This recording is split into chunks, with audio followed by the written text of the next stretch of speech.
I made a blunder by buying fancy cars, by getting my kids to enjoy all of that, and travel abroad always in a certain manner. And Yeah. that's something now I've decided to cut away from my life. So I sold everything. I think kids learn a lot more and parents learn a lot more outside of school than they do inside. And anything that has to do with kids, actually, we should do a lot more with. First up, let me tell all the listeners about how we fixed on the time for this recording, right? So Mithun posted something and I texted him, hey, I need to do an interview with you. He said, what time? I said, 2 o'clock. He said, 2:30. So I said, why? So he said, I need to eat lunch with the kids. And, until this point in time, I was always in awe of him as an entrepreneur.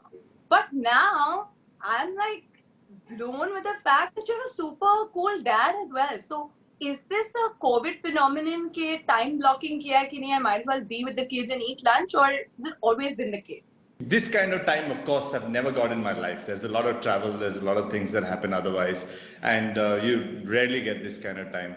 But homeschooling is helping a lot, and I know that kids are going to be home at this hour, and why would I miss out? And Raghav, my younger one, and me have a meal. I mean, he's 7 now, so he was not in proper school till about a year back, and so we would have a meal almost every day. And so it was just that much simpler because living in a small city, you enjoy the perks of Chennai are that one would be able to have a meal in 500 meters. Your work office, everything is close by, so it's that simple to do it as well. There's no commute. I mean, having born and brought up in Bombay, I think this is a luxury of a city also, not just about a person. Yeah.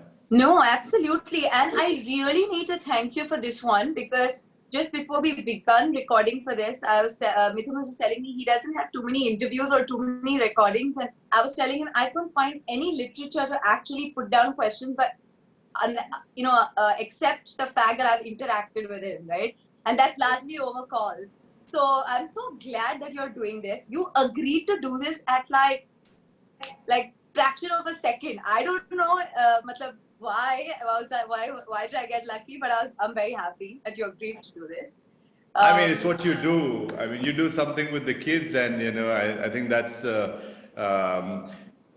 I think kids learn a lot more, and parents learn a lot more outside of school than they do inside. And anything that has to do with kids, actually, we should do a lot more with. I'm amazed at the number of people who talk about the work that you put out. I mean, this person, I was at home right now and Anjali had a friend over and I said, okay, I got to run. I have to finish this. And I was telling the kids about it. And she says, oh, Mansi Zaveri. I know, I follow her. See, I'm telling you, you know a celebrity. I do. Absolutely. Okay, I want to know, we've heard so much about you, Mithun, the founder, built such a massive business. I want to know Mithun growing up as a child. What was childhood like? How he was a kid? Timid, shy, grew up in Bombay, loved sports. Didn't go to went to a very, a very simple school, which was not, nobody from I lived in Worli Seaface, nobody from Worli went to a school in Dadar, so it was the grounding of Dadar and which always let you kind of feel that, it's a different world out there. It's not just South Bombay. And so I think that was a reality check and that always kept us in good stead. School used to be daunting because we were about 10,000 kids in that school. And so it's large and public and you're always competing. And the school the classrooms were designed in such a way that you essentially were in A or B only if you made it by marks. It wasn't by your last name or first name, whichever way, or admission time, none of those things. So you're always competing. At some point you give up competing because you're like, I can't even compete with these guys. And so so school was very in that sense was a big leveler of what life would be like going forward, and you always knew that, my God, there are just so many people ahead of you. Yeah. Did you always know, Mithun, that, and your family is from a business background, did you always know that I am going to be an entrepreneur? Or what did you want to be? What are the top 3 professions you listed? Actually, I was petrified till I was 18, 19. I think I was petrified. I would see my mom She's really amazing at what she does, and you know, it's a perfect blend. My mom understands the creative side of the business and the sales side of the business. My dad gets the finance side of the business. So I was petrified looking at her skill sets that there is just no way we can excel at this. I mean, and you would think at that point design is all about drawing. You know, that's your basic thing as a kid, that you'd see that. And I was like, this is just not going to happen for me. Till I went to till I went to GEM school, I understood that it's actually a more craft than drawing, manufacturing, and that's the part that one really must understand. And I think till I really got into work, I don't think I had any thoughts that I'd be successful or be anything on that direction. And because I thought that, I think I put in far more effort in school as well as post school's informative years of business as well, because there was always this thing of, it's not going to work out unless I really put in my best effort. It's not like my math exam, it's more like my Hindi exam, where I would always struggle. Tell me, when you started CaratLane, when you were about 37, 36, 37, is that true? No, I was 29, 30. 30. Yeah. Was it easier? Were you a parent by then, or were you not a parent? Mira was born 6 months after. Was Was it harder to have that sort of transition into, you're just starting out, you need to be in a stable sort of space, or did the family cushioning help that, okay, you know, it's okay if nahi hua to nahi hua, you know, I'll still manage? Because I think a lot of founders start, you know, getting into that block that I have only so much time to get this right? Because the whole external sort of pressure. Was there pressure? Anything like that? Actually, I built that pressure on myself. There was no external pressure, but there was definitely pressure that I built on myself. And I think most founders build it on themselves. And then you see a 26-year-old doing phenomenal work, or a 20-year-old doing some amazing work and everything. But the reality is that, and somewhere much later, I realized this. I read somewhere, I think Anil Agarwal spoke about this and said that he makes most of his wealth after the age of 60. And that was just the most calming effect that for me was that, okay, the race is it's not so short. You can still keep doing this as long as you enjoy doing this, and you keep building on that. Also, after a little bit of success, what happens is you move towards the problem that you're trying to solve. Money or success then just becomes a score of how many people you've been able to solve it for. And that's really not made much of an impact or difference in my life, at least, or my kids, or my or Anjali's life. It's not. It's actually been. I would say age, to that extent, is a misunderstanding I had. But kids coming in my life definitely had a very important. I would find that I have to now start making time for different things. Before that, it was just all about making time for work. 24/7, you just work and you think like that and do it. Now, Anjali could understand that, possibly, and work with that, but the kids don't understand that, right? Yeah. And so and also, I think once kids are born, it's about you and the kids. I mean, it becomes there's a very different bond that happens over there. And if you don't make that time, or if you don't understand that, you lose out on a lot. What that also teaches you while you're doing that is that for everything you can actually create time, and you could actually prioritize different things at different times and be able to deliver for that. You know, I keep getting asked this question. So I'm going to ask, and I think it's a very woman question to ask, right? We get asked this a lot.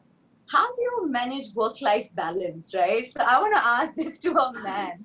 How do you guys manage that work-life balance between pursuing your dreams, your dream career, and of course family? I felt there was more work-life balance before COVID, frankly. Now, I work from office, or my home is my office, right? And so I feel like I work from office now. So I'm like, so we had some ground at home that first, as soon as you enter home, 30 minutes you can't answer the phone. You cannot walk into the house talking on the phone. And the kids are like policemen at that point. They'll make sure that the phone goes down. So the minute you get that 30-minute switch off, I think a lot of the rest of the evening sets into place as well after that. So some simple ground rules like that really help establish that, but it only happens by the force of hand of somebody else has to force that hand onto you, and it happens. It didn't naturally come to me. Yeah, because my parents bring work Okay. home even every day, even now. So tell me, how do you compartmentalize your day, Mithun? How do you say that all of this that I have, I'm still going to be able to manage to carve out time in a day? Like, I am going to catch that meal. What if somebody asks you that, hey, why don't we catch up over lunch for a meeting? Like, how would you say that, sorry, that time is with my son? Actually, if I have decided that I'm going to spend that time with my son, then my calendar's blocked. So then there's no problem with that. And we're all slaves to our calendars, right, these days. So Yes. Yes. it's an issue only when there's a spillover or something like that happens. Then there's an issue. But otherwise, you just block the calendar, and then nobody chooses that time anyways. And so that's one way of doing it. The other thing is, I have made choices. What I would not compromise on is my work. What I would not want to compromise is on my family time. Then I have to choose what else I'm going to compromise on, and that became these organizations which I was a part of, and I gladly left all of them. I'm just still awestruck with the honesty. So sorry about that. I'm like, how candid this guy gets? It's amazing. But tell me. Oh, they hate me for it, because if I Yeah. say it like that, Tell me if I and many can of them are put my this friends, right? on the Sorry? record. Tell me if I can put this on the record or off the record. Oh yeah, you can. It's a fact. If you want to be a founder and be successful at that, you're going to have a short-change social life or a short-change family life. Make the trade-off, whichever one you want to do. Yeah. What are the lessons from entrepreneurship that you're actually going to take back to parenting, and from parenting back onto entrepreneurship? My children taught me patience. Incredible amount of that. I don't think I'm still less patient as compared to what I should be, but I think I'm far more patient than what I used to be. And that's something I definitely learned through parenting, and I will never forget that. The other part of parenting that you learn is that not everybody is the same when you have two children, and you realize that everybody in your office is not going to be the same. You're not building clones, or you're not building a team of clones as well. But kids, it's so stark and so obvious. A boy and a girl sometimes can be so different as well. Someone's going to be so good at maths, and someone's going to be so good at art or craft or anything else. So this whole I read this really nice line in a book I was reading of, and in that it said, what you are is a function of nature plus nurture. And nature itself makes such a large difference in our own family, the same gene pool, that when you're working at work with all sorts of different gene pools, how can you expect that everybody else is going to be the same or deliver the same thing? So it becomes that much more important to figure out the right person for the right role. If I want for craft or for art or design side of it, I cannot put somebody else who I'm very fond of because he delivers everything else for me. It just will not work, even though he wants to do that. So I think that's a huge learning for me on that. Right. Tell me, when you see your kids and when you see yourself, in business, do you feel like you want to shake up the education system and tell them, instead of what you're doing, can you do this because this is going to be a better option? Do you ever feel like we need to have a twist and turn versus what we grew up learning? Oh yeah, and I was reading the education policy that came up yesterday. Yes. Oh my God, Yes. what a change in India. I've never thought, a conservative government like the BJP government would actually come up with something like this. And, Absolutely. I think they've done a phenomenal job. And I think, but before that, let's go one day back. And, before this policy came out, I so think that schools, I wish teachers would take, with principals as well. Today there's so much of private schools, and I just wish in India, professionals, because we've revered them, right? We've revered doctors, teachers, lawyers, all of them. The only guys who really make money out of this are the lawyers. The other two don't make that kind of money. But I still wish that the doctors and the teachers would still think of the kids as something that they don't think of teaching them, but they think about the ultimate delivery which is going to come out, the outcome. I wish they were more obsessed about the outcome of what this kid is going to be like, rather than obsess about my job is to teach this chapter to the kids. I think, is he going to be an entrepreneur? Is he going to be a fireman? Is he going to be a doctor? Is he going to grow up into some of those things? And then think outcome-based teaching. I think it would be just, it would be a big change, but it But would Mithun, connect how are they everybody going alive. to do that? How are they going to do that? Because we're all struggling to see what kind of jobs are going to be there when our kids are older, right? So how are we going to get a 50-year-old teacher who studied the traditional way to think like that, right? Yeah, so I'm not saying that the teacher should be 50 first thing.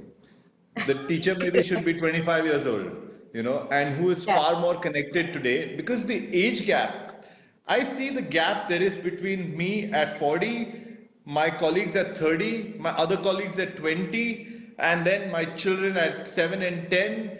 There is a generation between each one of us. So the teacher Absolutely. at 50 is 6 generations away from that, And so that is now, I mean, she never experienced growing up with Google. And so the whole concept of teaching is going to be very, very different. Few of them will adapt to it. They'll do a fantastic job of figuring that out as well, like the government's done right now. One never expected that from them.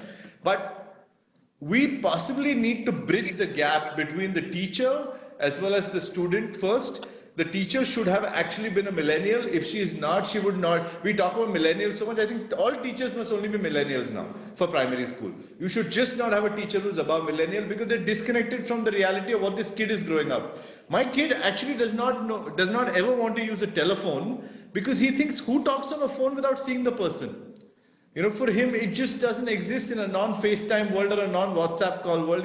Absolutely. It's meaningless to him. It's like me using Telegram, so. So true. Tell me, with a business as large as the one that you run, how do you kind of prioritize that? This is what I want to do, and I'm going to make time between personal goals and professional goals. Like, how do you have, and I always feel like the children are watching us all the time, right? Any bit of personal goals that you set for yourself that you feel like they'll admire, or how do you make time? Some personal, not like personal with kids alone, which I set for myself, is this year was to read and get back to reading again. And that's happening in a big manner thanks to my co-founder who always finds the right books for me to read and then sends it across. And for the last 2 years, he used to mark paras and send like, read this para. When you reach that level, you know that you better start reading everything. So that's worked out well for me this year. COVID got all of us hooked on to some amount of focusing on health as well. And currently that's going really well for me. I'm very excited about that. And I'm back to playing badminton an hour a day and yoga an hour a day. And so I'm able to make all that time for myself just because of everybody works from home and commute is cut out in such a large manner that we all are able to give each other, if you were to just create a window of say 10 to 5 and all meetings happen between that and everybody else does their individual work before and after that, I think it kind of sets itself in. Amazing. Tell me, between what your dad told you when you were growing up, what are some of the 2 or 3 values that you feel you are going to pass on to your children, and you feel like, every time you're speaking to them, there's like that deja vu moment. Shit, my dad always told me this. Tell me these 2 or 3.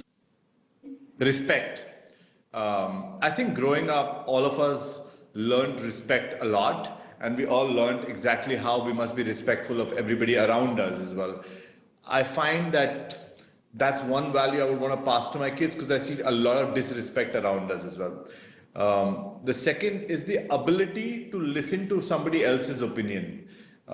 Such a big problem today, and I never realized the value of that when we were growing up. When you're a shopkeeper, which is what my parents are and I am by birth as well, I say that because when you sit inside a shop, somebody could say nice things, bad things, anything that they want to say to you about it, but you need to have the ability to listen to each one of them because people of different types come by. You sit in an office like this, nobody dares to come here and say bad things to you at all, right? It just doesn't happen. But I would love to ensure that passes on to my kids as well, and they also deliver that. They have the same respect for their parents and grandparents and families and society in general. And the second thing is that they will always have the ability to listen to everybody else. The third Right. thing, which my grand uncle once told me, is the ability to, you know, I feel while it might come for entrepreneurship, but it's for life in general. You must have the ability to observe. You must have the ability to observe with sight, with sound, and when you feel the time is right, you must have the courage to strike and make a move as well. And the combination of nazar, khabar, and jigar is so important to take away in everyday life that someday, when my kids, as they say in Sanskrit, from 0 to 5, you love a child. From 5 to 10, I'm doing a poor literal translation. From 5 to 10, you teach a child. From 10 to 15, you actually beat a child because you kind of make sure he learns. And 15 onwards, you friend a child. And so somewhere in between, I have to make sure where does it lie, the fact that he learns how to understand opportunities. He or she, sorry. Wow. I am still trying to process the 0 to 5, 5 to 10, 10 to 15. It's amazing what you just, Nazar, Jigar, Khabar. No, what's the other one? Did I say that correct? Yeah, Okay. yeah, you did. Yeah. Tell me, with the abundance of what you have, and your kids are like, my biggest problem is, and which is something I discussed with my husband, how are I going to learn the concept of value? And I think as a generation, we are like a sandwich generation where our parents didn't give us too much and we want to give before our child deserves. How do you kind of make sure that your kids learn value for everything that they own and have? You know, I made a blunder on this one. And I made a blunder by buying fancy cars, by, getting my kids to enjoy all of that, and, travel abroad always in a certain manner, and all of those things which, beyond comfort, were becoming status at that point.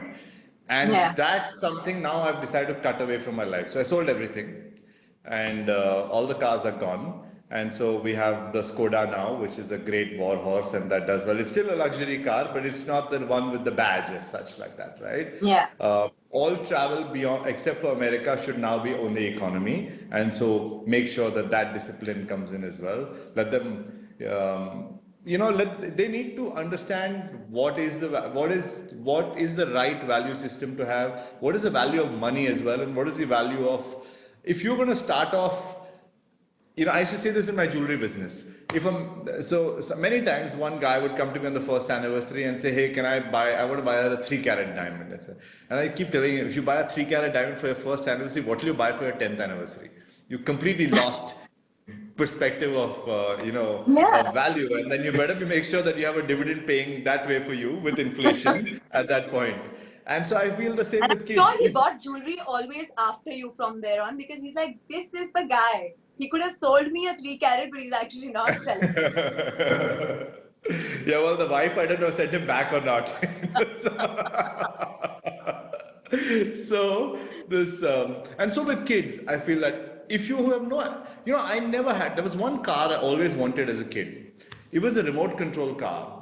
And I would see it in the store every single day. It was not that expensive that my parents couldn't buy it, but for some reason they wouldn't buy it. They wanted me to play outdoors, so they didn't buy that.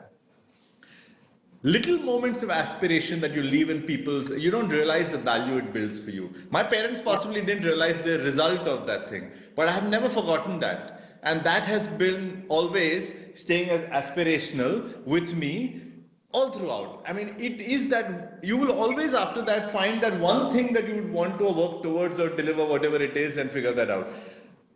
Till such point that you mature enough and you say you want to solve problems for consumers, or you want to solve problems, and that takes over. But it starts in materialism and then moves into solving problems for this thing, and then possibly later, as they say again in Sanskrit, at 60 you go into Vanaprastha, you want to give everything up. But that's far away right now. Where is all this Sanskrit learning coming from? I'm just very curious. It's not on the question list, but I'm just very curious now. We've been reading a lot. Yeah, so I enjoy both Devdutt Patnaik, the way he speaks about things as well, and Osho. When we were growing up, parents made us listen to a lot of Osho. Didn't realize the value of it then, But now when you realize the value and you start listening to it all over again, it puts life in fantastic perspective. My kids love reading mythology, and his perspective was so alarming. I said, like, why should the kids read it, and where's the relevance going to come? And he said, don't think so far. Let them just read. It's fiction, and stuff like that. And I'll send you a link to that. But it's, I mean, he's fabulous. There's just so many things that one can take. I'm so glad that someone like him is actually putting our mythology in front of all the kids in a medium which is beyond Amar Chitra Katha. Otherwise all of us possibly knew just that much and didn't know much more than that. Yeah, honestly, when I read the Ramayana, which is The Girl Who Chose, which is the kids' version of Ramayana, I did not think from Sita's perspective at all. I could not for 1 minute believe that she scripted this whole thing. And that's why it makes you think, which I think is very, very important for the kids today. Coming to the biggest reason, like the big question in the interview. What do you and your wife fight about the most in your parenting styles? Like, what's the conflict? Parenting style, largest conflict is a couple of things: space and space utilization, how it must be. Second, type of schooling, huge fight. I think what we're doing right now is great according to Anjali, and for me it's just like it's very average, and we need to be doing a lot more. What is currently happening? What's currently happening? I just think my kids should take a gap year, and they should just not go to school, right? They're 10. Yeah, so what? Just skip a year. And just maybe do another kind of education, right? I mean, we could just go live, it's work from home right now, go do anything else, go live on a farm, go learn agriculture, go do something which you'd never end up doing because your life never gives you a year like this. What is the point of sitting at home and doing something that you anyways going to do for the next 9 years? Time never stops like this. Time stops for you. Make best use of it. But who's going to listen to me? So. Okay. So pretty much, do you feel like fights after kids are largely about the kids? Is that normal? Is that the case in your case as well? Yeah. I mean, fights.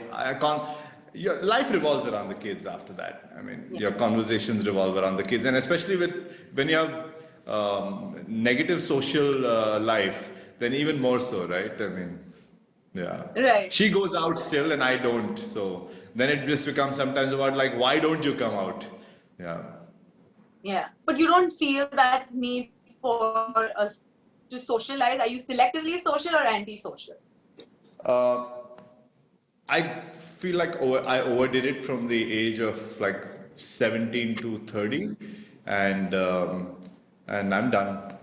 So I'm very happy meeting my friends who want to come over for dinner or call us for dinner, and I love that. But I have no desire to go to their parties or to their loud noise events and things like that. It just doesn't work. If there's no conversation, it's attendance, and that's not for me. Okay, now rapid fire. Okay, what is the one big learning you would want to pass down to your children? Kindness. Yeah. What is the one big failure you want to talk to your children about? Not spending enough time with grandparents. How would you explain your children to be humble and appreciate success? By talking about it. Okay. Which app do you use the most? WhatsApp. Okay. What do you tell your children when your phone is constantly buzzing and they're like policing around? Just one last one. Who's more likely to teach life lessons, right, for you? Me. Anjali is going to listen to this episode. Weigh your words.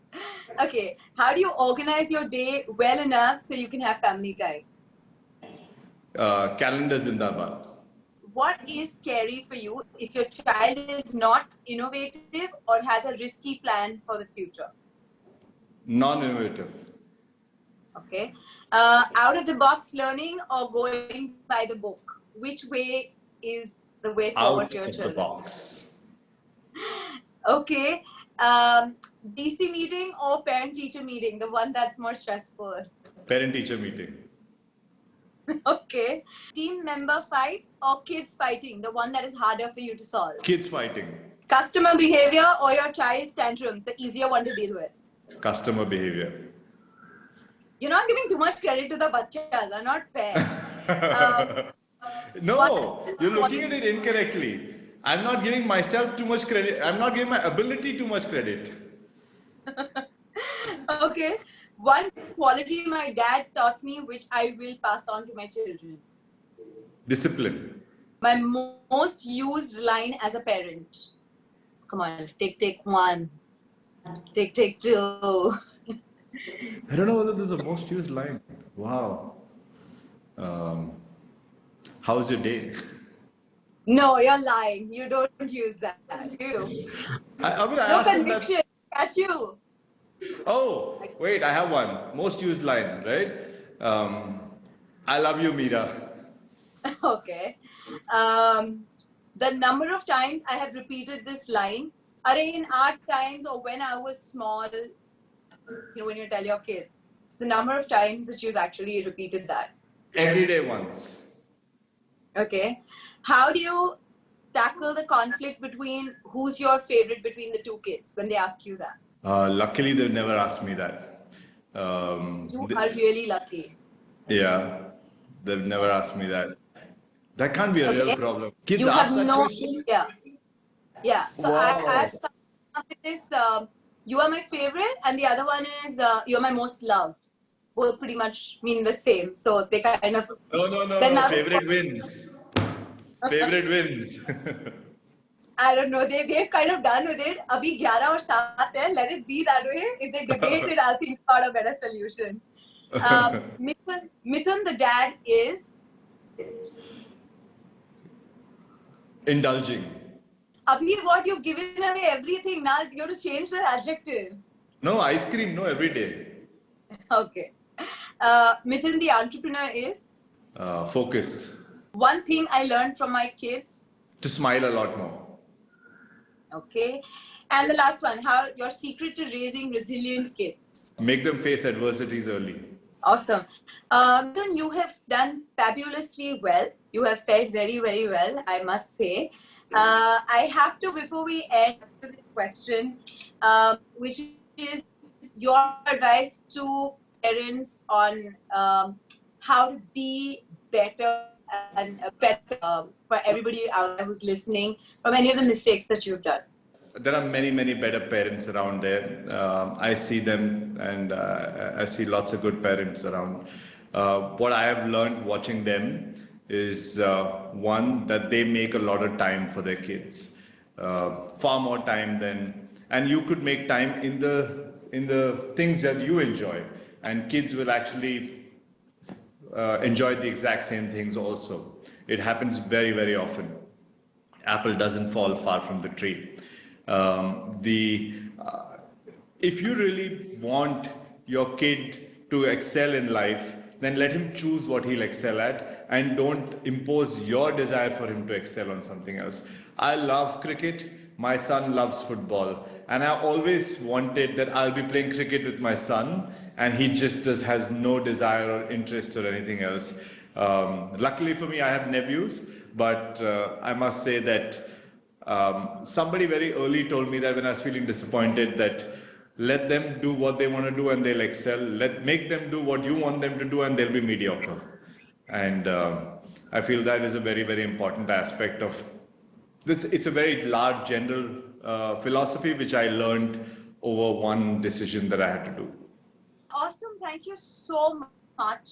I am just so I'm just so in awe of you, Mithun. I just don't know how you do it, dude. Like the amount of clarity, the vision.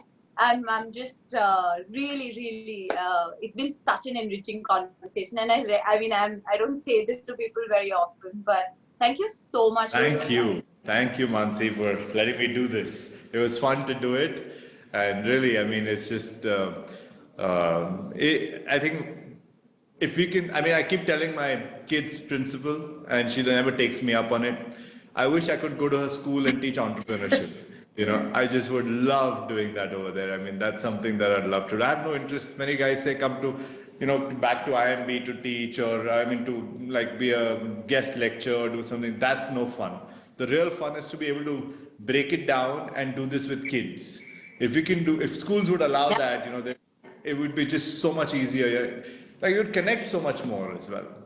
Absolutely. Thank Yeah. you so much. And thanks for spending Thanks. so much time with me today. Thank you. Thank See you, you. Mansi. Bye.